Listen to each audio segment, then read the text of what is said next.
Hello, ladies and gentlemen. Welcome to another episode of the Jocular Junction. My name is Jordan with a silent PH in the middle, and we're going to talk about all of the news. So if you're new here, this is a kind of rant, I guess, but it's a tabletop RPG news and talk show thing that I find interesting. I like to talk about. So we're going to talk about a lot of cool stuff today, like Draw Steel and Eberron, other things, Errata for D&D Beyond, as well as some Kickstarters that is going out. So first of all, thank you so much for coming here. You can catch this show live Saturday mornings on YouTube over at Jordan's Jocular Junction. And this show and everything else is supported by our wonderful members there and also patrons over on Patreon. So if you're curious, you can go to patreon.com/Jordan with the PH in the middle and check it out. So welcome. We have Ryan West, Jancy, as always, Witchened Up, which is a great name, and Mo Peach. Always glad to see you guys. Thank you so much for coming out. So right from the get-go, Draw Steel came out. The playtest came out for backers. And, oh, that's not what I want to show. This is what I want to show. So this is the Draw Steel backer thing. I have not had a chance to read this yet, but it's 32 pages of, like, the base game. So I'm really curious. If you are interested, you can probably Google it. There are lots of there are many YouTube videos of people talking about this.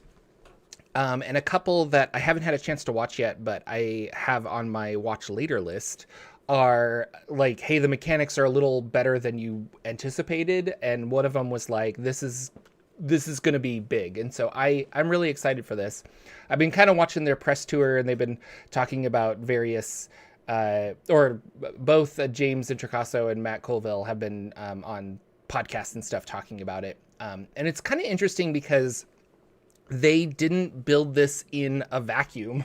It's like the public playtest, which is hit or miss because, or here are the criticisms. So one thing, and you're like, oh my gosh, it's a big open playtest. Like, everyone provides feedback. They're basically building it with the community. How cool is that? And then the other side is like, are you actually getting what the designer wanted because of that? And so I want to say that you're getting both, like you are getting what the designer wanted, but at the same time, I don't know. It's really interesting. I think this will be, if this gets really, really popular, and people are still playing it in 2 to 3 years or 5 to 10 years, it'll be a formula that people use to make RPGs in the future. So we'll see about that. I don't know. I'm really curious. It's better than the WotC way of like secrets and like a few playtests and then other secrets. But WotC is a publicly traded company, so that makes a lot of sense. And with that, MCDM has a creator license. So this was really interesting. Like before the thing is out, they're like, hey, we want to come up with this license because I think they're realizing that with this license they can get it out. With this particular license, they can get the rules out, establish what they want to do as for third-party content creators, for adventures and supplements and things like that. But also, and that allows people to write or maybe edit things that they've created earlier to be applicable to the Draw Steel game. And so as the game is released, they'll have more adventures and content for it, and that is smart. So Justin Alexander of the Alexandrian, he was talking in a Discord that I'm a part of, and he was saying like this is the first creator license that he really could get behind. It really does feel like, hey, don't use our copyrighted stuff, please. Use this powered by Draw Steel, and then go ahead and make stuff. And like, you own it. We're not going to take it from you and things like that. It's really basic and stuff. And in comparison, he was saying like, if you look at the Orc license, like he's like, I don't know if I'd really like want to publish under this license. Like, it just feels like a little too restrictive. in certain things. And I know that Pathfinder stuff is tied more in, like the lore of it is tied more into the game. But it was kind of interesting. And we were talking, well, not we, but like the Discord was talking about, if you had told me 10 years ago that Paizo would have a more restrictive license and WotC had put everything in the Creative Commons, he's like, I would have like spat in your face. Like I would like, what? That won't happen. And here we are. So I'm excited for this creator license. I don't, I've only done a couple things on the DM's Guild, which is not part of a lot of this license. So I'm not a good aficionado on what is and what is not a good license to publish your game under. But it's got a couple thumbs up from people. So I think it's curious and it's worth a read. So you can definitely check out that. There is some changes to the 2024 Dungeons & Dragons rulebooks already on D&D Beyond compared to the physical printings that are out. It is not unexpected, but I guess what's unexpected is that we're having changes to D&D Beyond before Errata has been released. So with Dungeons & Dragons, like as the books are played and things like that, we have more people nitpicking the rules and finding things like that. And when you release a name like Dungeons & Dragons, you're going to have thousands of nerds trying to pick it apart and try to find all of those little like, well, if I stack this spell with this equipment and all this other stuff, I can do X, Y, and Z. And now basically I'm a small god within the world of Dungeons & Dragons. And this happens all the time in video games. But the thing with video games is we patch them and we fix things that are unintended. And they're treating this rule set like a video game. So the last time that this happened was Spelljammer, where there was some racist inclinations of the Haduzi, and Wizards just removed all of that from D&D Beyond. And then they were like, future printings won't have it. Part of the 2014 Spelljammer rules. And so it's like, okay, well, you can do that now because it's digital. And the fact that they are doing this now because it's digital, let me back up. Before, when Wizards of the Coast did not own D&D Beyond, whenever official errata would come out, it would always come out before the printing of a new book. So WotC was like, hey, we're going to publish this PDF of errata because we're doing a new print run of the player's handbook and we want to have all of the fixes in that print run. And then that errata would also, as it's released publicly, go over to Fandom, who own D&D Beyond, and Fandom would then implement that errata into the website. So it really felt like, hey, we're making changes at this date and time. Now, because WotC owns D&D Beyond, and maybe they're treating 2024 D&D like a video game, they're updating it on the fly. So the book isn't even physically, well, it's physically out now in gaming stores and stuff, but like September 17th is the release date for the PHB in physical copy, and they're already changing the digital version of it. I don't know what's better. Like, do you want the latest and greatest always?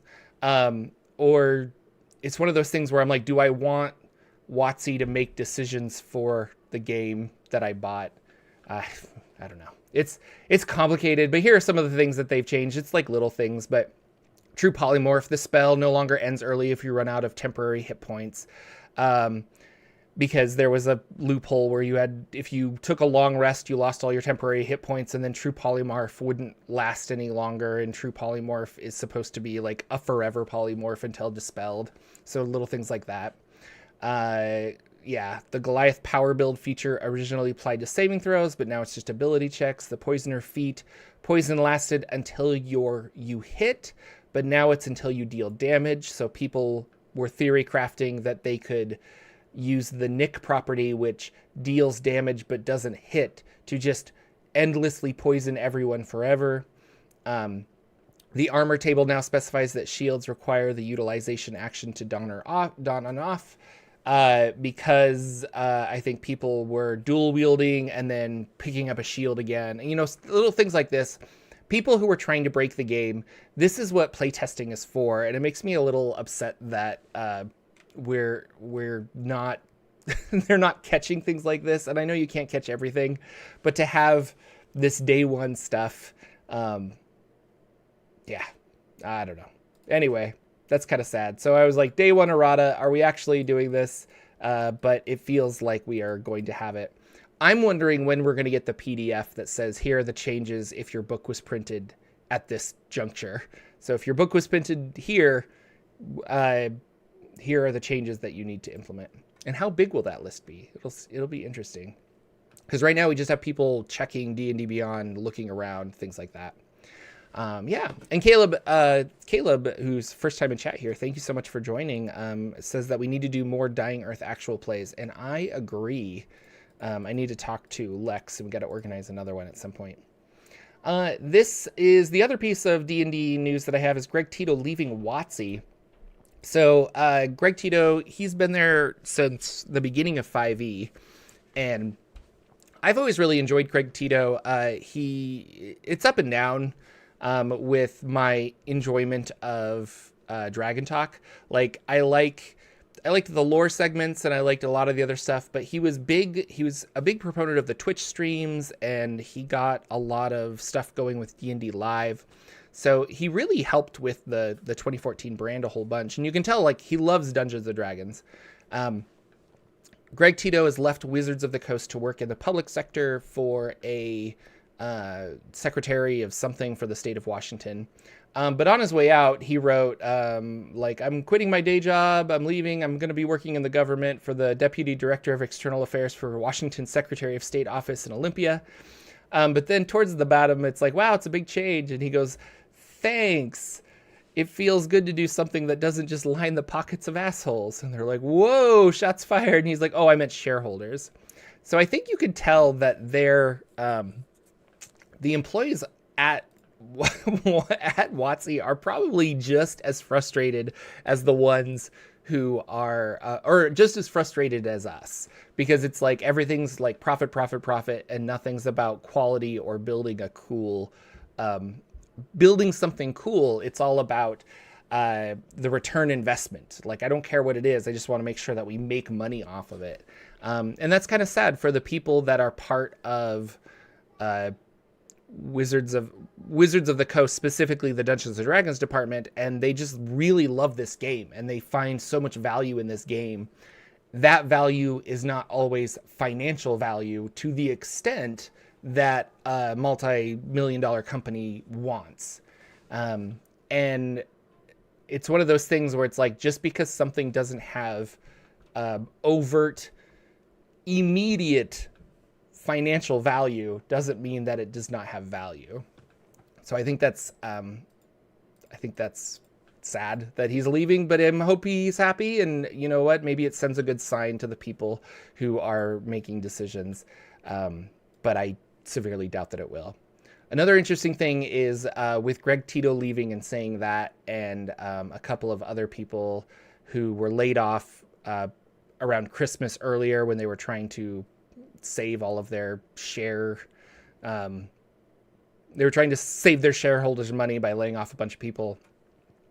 It was said kind of casually, like, it's kind of telling now that Larian Studios, who made Baldur's Gate 3, won't work with WotC anymore. And nobody has pointed fingers or said anything. It's one of those things, but at the same time, it's just like, I don't know. I also agree with that. I think it's very telling that Larian Studios, who made Baldur's Gate 3, won't work with WotC anymore, and that they want to make their own thing, because I feel at the popularity of Baldur's Gate 3, Larian could have said just about any price to make a follow-up to Baldur's Gate 3, an expansion, a sequel, something like that. The engine's already there. You just have to like build it, but they were like, no, we don't want to work with you anymore. So Too much. Thank you, Caleb, for the $5 super chat saying Wizards of the Coast playtesting and quality control have been awful in Magic the Gathering as well. They recently admitted to not playtesting cards due to the output of volume. And yeah, and so it's like more cards equals more money. So why are we holding back the more cards when with playtesting when more cards equals more money? And that's not how it will be successfully run in the long term. In the short term, you'll probably make some money, but you'll make a lot of people upset. So that's kind of all I have for news. Today, I really wanted to focus on Frontiers of Eberron.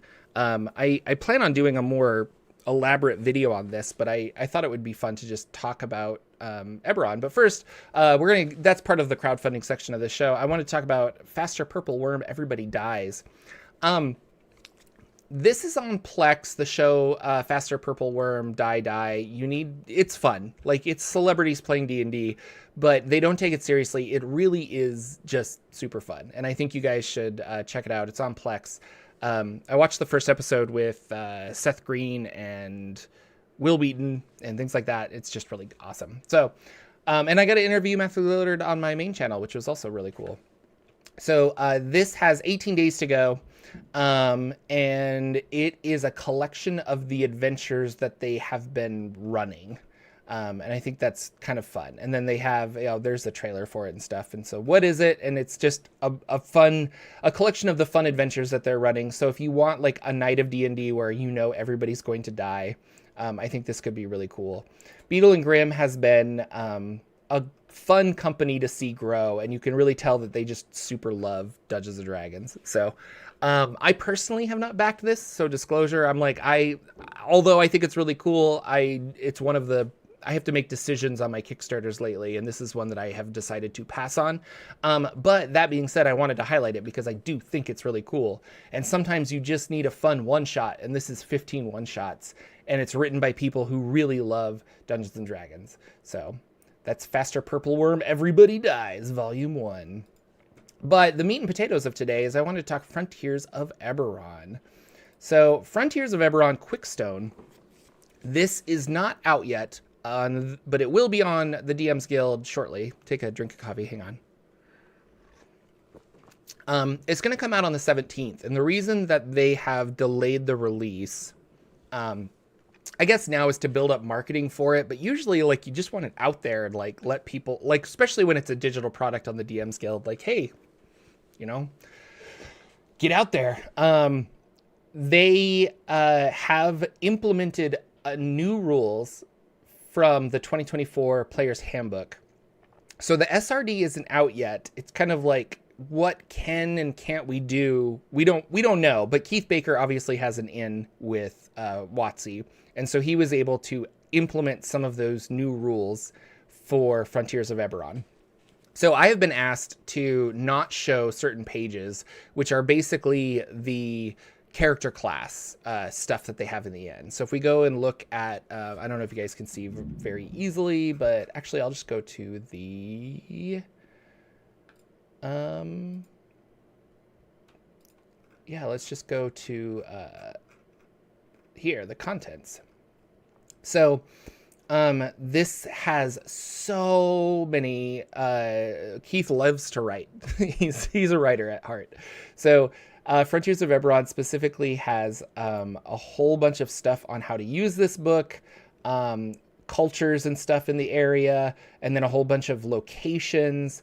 And then the main location, which is the town of Quickstone, and all information about that, and then characters. And so this is chapter 4, is kind of what they don't want me to show just yet. But the Barbarian Path of the Demon Shard, Barge College of Wands, the Commerce Domain for Cleric, Bloodhound for Ranger, Nemesis Sorcery for Sorcerer, and Stone Sovereign Patron for Warlock. And then there's some backgrounds and things like that. New species that you can play is Gargoyle, Gnoll, which Gnoll was in Chronicles of Eberron, I think, which is another DM's Guild supplement, but they decided to add it here as well. Medusa, and then Tiefling. Warforged Warg, and then So this has been updated. That's probably why they updated it. New feats and things like that, new treasures, fearsome foes, and then a mini adventure called Heart of Stone, which is really cool. I I think one of the reasons I really love Eberron is that Keith loves Eberron. It's fitting that it is the 13th episode, and so this is a baker's dozen, and we're doing a Keith Baker's preview of Frontiers of Eberron. But whenever, for all of the frustrations that he has with WotC and not actually owning Eberron, you can tell that he just loves it so much. He has said in interviews that this is going to be his last big Eberron book, or like third-party Eberron supplement, as he wants to work on other projects that he will then own the rights to. And I can't blame him at all. He said that he'll still write about Eberron on his Patreon and things like that, but he's not this just isn't as profitable as, for the amount of work that goes into it, it's not as profitable. And then ultimately what he's doing is he's helping Wizards of the Coast more than he's helping himself. So he's like, I want to work on something that I own, and I can't blame him. But that being said, he did come out with this really fantastic supplement, and I'm excited for it. It was written by Keith Baker and Imogen Gingell, who is working on the Cosmere RPG. And she has worked on a bunch of stuff, and she's super cool. So this has a super Western vibe. It takes place in the region of Durham, which if you are... Let me find my... Close that. All right. Here's my big interactive map of Corvair. Links down below if you're interested in this. It is just a free website. But we're going to go over to Durham. Durham is a section of Corvair that is next to the Shadow Marches and the Elden Reaches, which are kind of like these unexplored territory things. So this is the equivalent of the Wild West is what they talk about Durham being.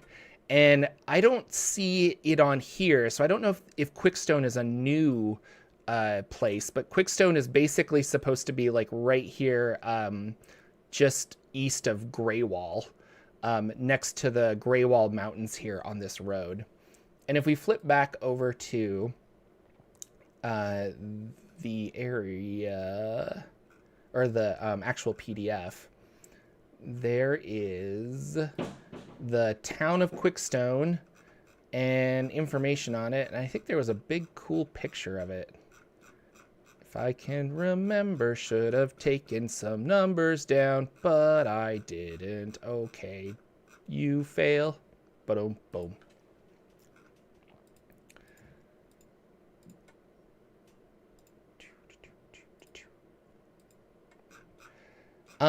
It's super like westerny. It's super scary. There's so much information here. I don't really think I can go through all of it on this stream, but the wild frontier and just like what's it like to live out there. If you want to be a sheriff from or a Warforged sheriff that has to keep the peace kind of a thing, it's just super fun.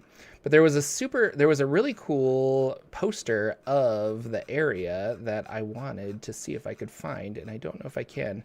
Train heists with the electric trains and stuff. This is what I was looking for. Fantastic. So the Western Frontier. So it takes place in this area called Quickstone right here. And then, yeah, this is just like his goal. Keith Baker's goal with this is he really wanted to zoom in and just kind of look at like how would we tell a story in this little area? And so how would characters be from this little area? And he kind of talks about that. And it's just, I don't know, it looks really, really cool. I love some of these posters, and he's gotten some cool artists to work on a lot of stuff. It has a whole bunch of information on here. The various electric trains that run around. And then Quickstone itself has like a full map that kind of accompanies this, because I think the adventure that they included is set there. So this will be out on print on demand at some point. Obviously I'm going to pick it up. I mean, I got the PDF, but like I love having the physical book, and this is again reignited that I want to run an Eberron game. I just have not had the interest that I had dwindled, and now yeah, so my next game, if I run a 2024 D&D game, it's definitely going to be an Eberron game, I think. So super fun. Yeah, and that interactive map is like super awesome. So Modular D6 is still out. I have been in a creative funk lately, and so I haven't actually worked on any of my design or inspirations. I've actually been playing a lot of No Man's Sky, which has been kind of relaxing and fun. They came out with a fishing thing, and I've been just fishing and enjoying not thinking about a lot of other stuff. So with that, I haven't been able to really look at Modular D6. I don't have a ton of feedback yet, other than people have downloaded it. But I did start working on formatting it into a A5 document to kind of make it more printable and more accessible with like photos and stuff. Kind of make it look like an actual RPG supplement rather than a Google document is kind of the goal. Because the information is there, but yeah. And then with that, I'm going to try and do some more playtests and stuff that I've been working on. But it's kind of exciting that it's out there. And so if you're interested in the D6 game that I wrote, you can check it out at jordan.itch.io. And it's called Modular D6, and it's available for free right now because we're still in early playtest stuff. And who knows where it's going to come from. My personal games that I have been running, Planegea is on hiatus until October. I think I mentioned this last week, but we played a really fun session, but all of our schedules just don't align, so we're going to play in October. And then I'm now running a Sunday morning campaign that I think I'm enjoying called, well, it's not a campaign, it's just us going through the Dungeon Crawl Classics Dying Earth adventures. And so we did the Great Visp Hunt. I ended up killing one player who had very little health, and with that, they rolled up a new character that was actually an NPC in the adventure, and we're going to kind of finish this one up tomorrow, and then they'll level up to level 3, and we're going to move on to the next one, which is Magnific Machinations at the Grand Exposition of Marvels. So this is the level 3 module that I will be running next. I haven't read it, so it's going to be an interesting one. But my goal is to go through all of the Dying Earth adventures, and this is the next one on the list. Super fun. I do have, in other Jordan news, I have a script half finished for the lower half of the Gate Towns. And so once I finish that, I'm going to record that, which potentially I could finish it this afternoon and record it tomorrow if I feel ambitious enough. And so we'll see if that happens. And then I'm going to try and get back on a regular content release schedule for both this channel and the other channel. Which might hit into doing these morning shows, but I was happy that I was able to do these morning shows to kind of like keep content going and just be able to chat with you guys and have fun. And that's it. Not a lot going on, aside from all of the interesting things we talked about. So if you're listening to this on the podcast, thank you so much for subscribing, and thank you guys for tuning in live. Be sure to check out the YouTube and subscribe to both Jordan's Jocular Junction and the Jordan channel. And with that, check out Eberron, some affiliate links down below. Releases on the 17th, and stay tuned to the main channel for an actual like more in-depth review when I can actually start talking about some of the subclasses, because I think that's what people would be more interested in. Unlike me, I'm more interested in the lore and history of stuff. Thank you guys again, and I will see you all in the next video, hopefully next week. Bye-bye.